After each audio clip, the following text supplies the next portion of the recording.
Hey guys, I'm here in my Elvis room and I'm gonna try to do something different here today.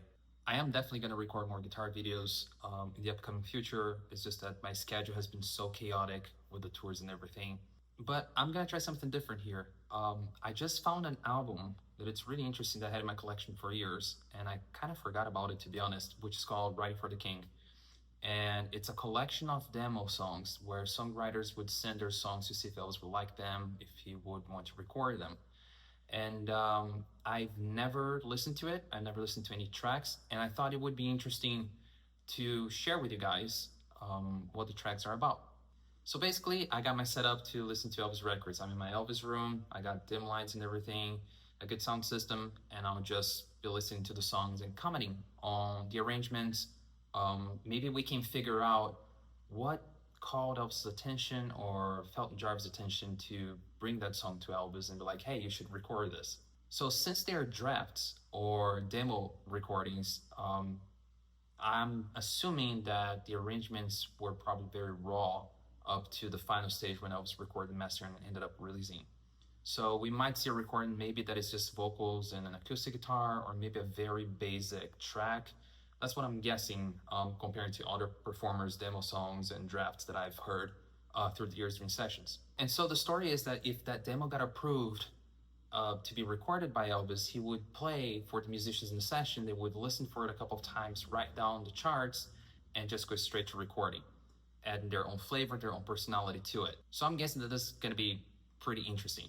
So I went through the track list, and there are some good songs on that album in particular, but one caught my attention. I decided to do that one first. I was gonna do like follow as a timeline, but there's a song there that Mark James wrote that I always wonder why Elvis chose to record that song. It might be kind of an unpopular opinion, but it's a cool song, but it's not a great song, which was Raised on Rock, and even released as a single, which Raised on Rock on A side and B side for Old Time's Sake. So I never really got the hype on Raised on Rock. It's a good song, but I never thought it was a single material, and something that was like gonna lead Elvis to be more current in the 70s. So right, so again, I never heard this. I am gonna be commenting as I'm listening to it. So if you wanna hear the track, I will have a link in the description that will have the track so you can hear it as well. This is the first time that I'm gonna listen to this demo. I'm gonna try to be spotting differences from arrangements, or what maybe if there's a trigger in this arrangement that became something on Elvis's arrangement. So let's find out. All right, so this is Raised on Rock by Mark James. The demo track that was played to Elvis ended up turning into his album. Here we go.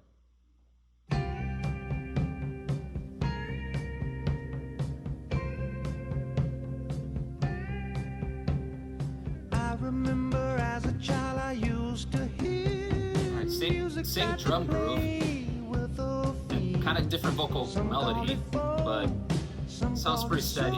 It's really good for a demo too.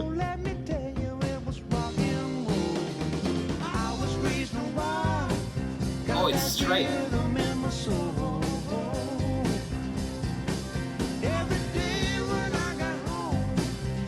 actually sounds better without the snare marching thing, to be honest.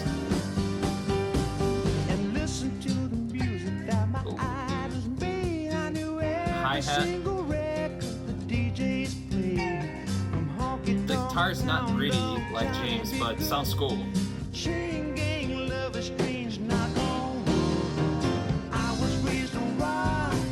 Alright. I'm actually loving this groove. Like the bass is kicking just like a train.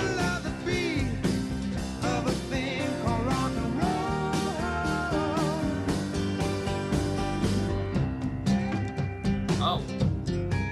The guitars in the solo 2 and 4 instead of 1 and 3 like James did. Like the opposite. That's interesting.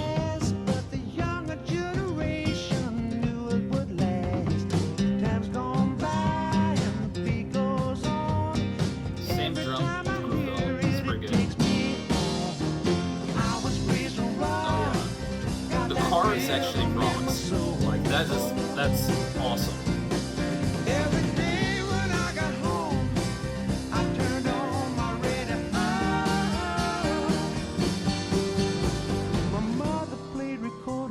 Beethoven's Fifth, no soprano voice. Mozart's sonatas down the classical. Kind of like it because you can hear the piano better. I love to listen to those country songs while I was That's in great. the back room digging the stones.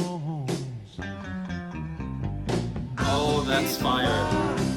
That's fire. That break made the dynamic so much better.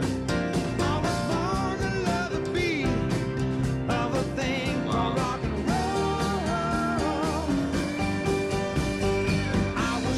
That break was fire, and that's just hammering.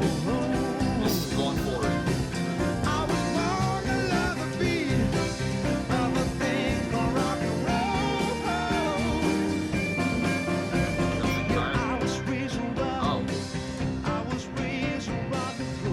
Accents.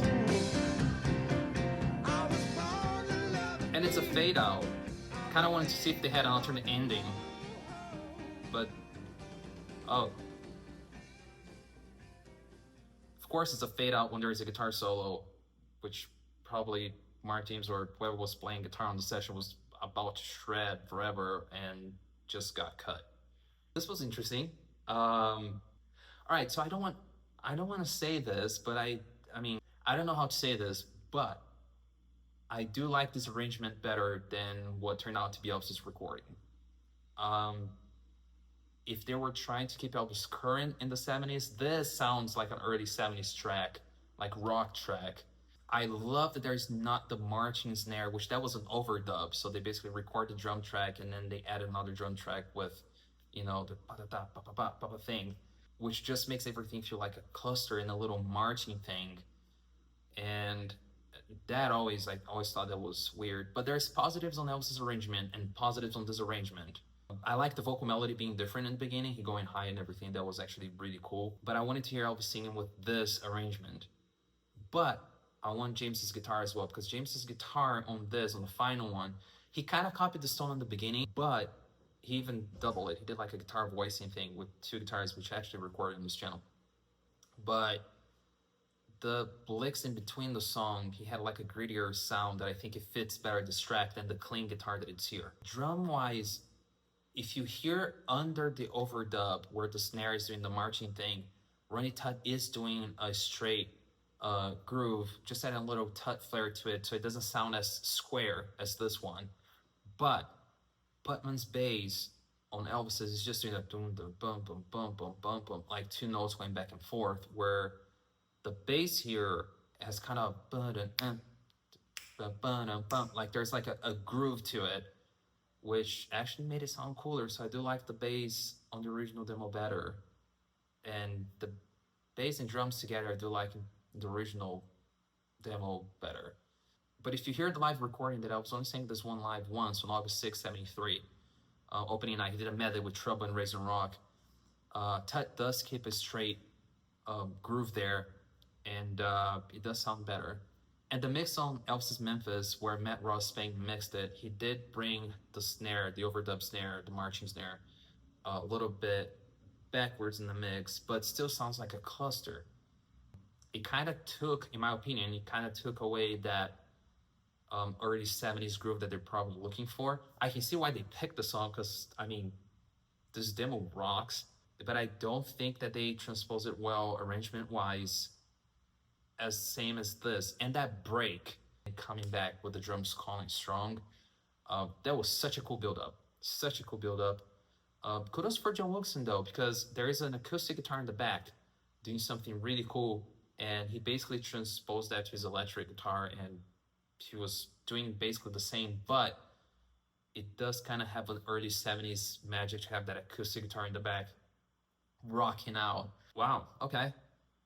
Didn't expect to be like that. I wonder if the whole album's like this now. I don't know what's going to be the next song that I'm going to do, because there's a bunch from the 50s, from the movie times, and there's a couple from the 70s.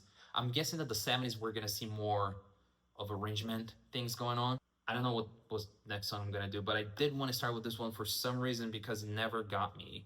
Like Elvis's version I never thought it was like super cool. It was cool, but not super cool. This arrangement's 10 out of 10. That's going to be my rating on this. This was awesome. Like, kudos to Mark James, and easy pitch. I and you played a demo like this, and yeah, that was awesome. That was badass. I don't know what's the next song that I'm gonna choose, but again, if you want to hear the track, it's down the link in the description here. There is a link to the track. This was awesome. I'm definitely gonna do more tracks on this album, and I hope that you guys enjoyed knowing a little bit more of music production and arrangement. Yeah, go listen to Elvis's version and then go back and listen to this version and see if you can spot anything else that calls your attention. Let me know in the comments, and I hope that you guys enjoy this just sitting in my Elvis room, chilling and listening to records moment. So I'll see you guys in a bit with another song.